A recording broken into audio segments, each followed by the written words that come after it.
Hello everyone. In this video we're going to solve two problems, one related to reflection and another one related to refraction. So I strongly suggest you to watch our previous videos on reflection and refraction before watching this one.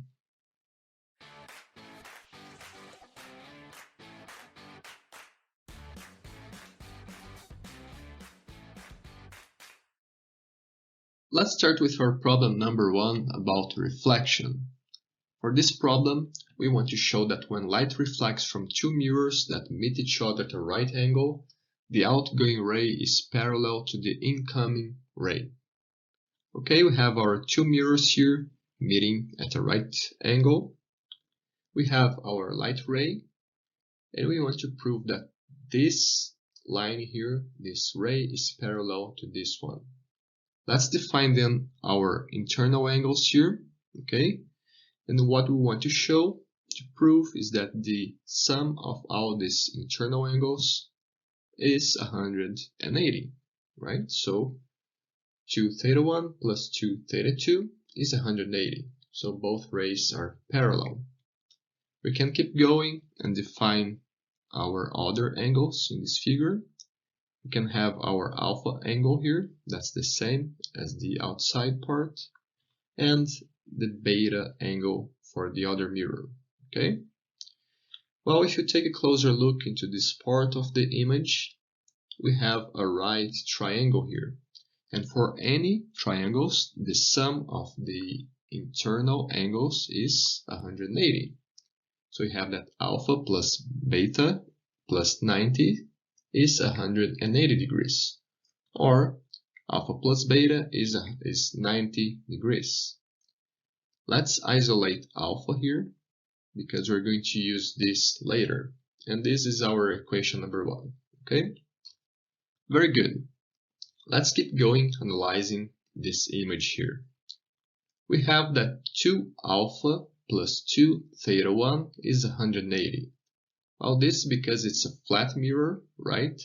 So the sum of all these angles here needs to be 180. So alpha plus theta 1 is 180, right? And this is our equation number 2. We can do the same for our second mirror. So 2 beta plus 2 theta 2 is also 180. And this is our equation number 3. Okay, we can now manipulate these equations here. We can insert equation number 1 into equation number 2. And we get this, 2 times 90 minus beta plus 2 theta 1 is 180 degrees, right?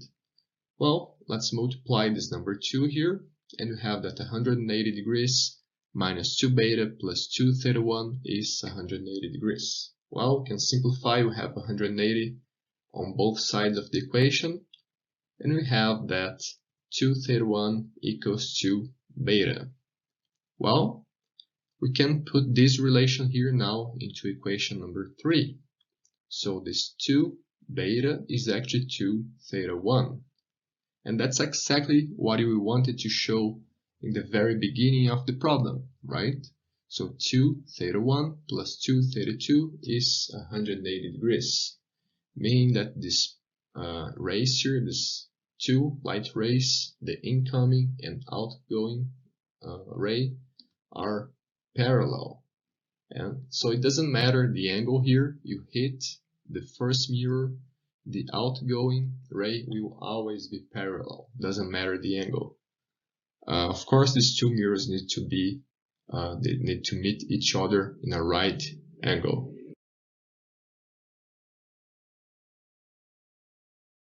Okay, let's go now through our problem number 2, and this problem is about refraction.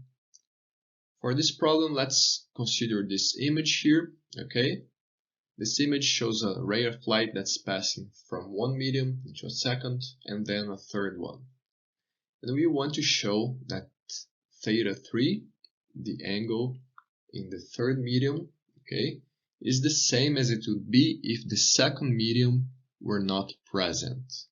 So it doesn't matter if we have this medium here in between or not, these two angles will be the same. That's what we want to prove. Okay? Let's assume, of course, that the total internal reflection does not occur here, only refraction. Okay, let's apply the law of refraction then to mediums 1 and 2. And we have this n1 sine of theta 1 equals n2 sine of theta 2.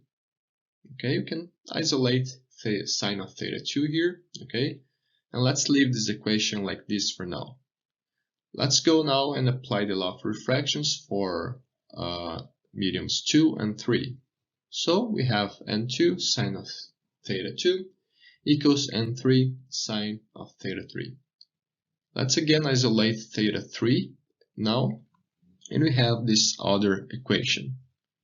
Okay, if you note here we have a sine of theta 2, and we know that this value here is actually this, n1 sine of theta 1 over n2.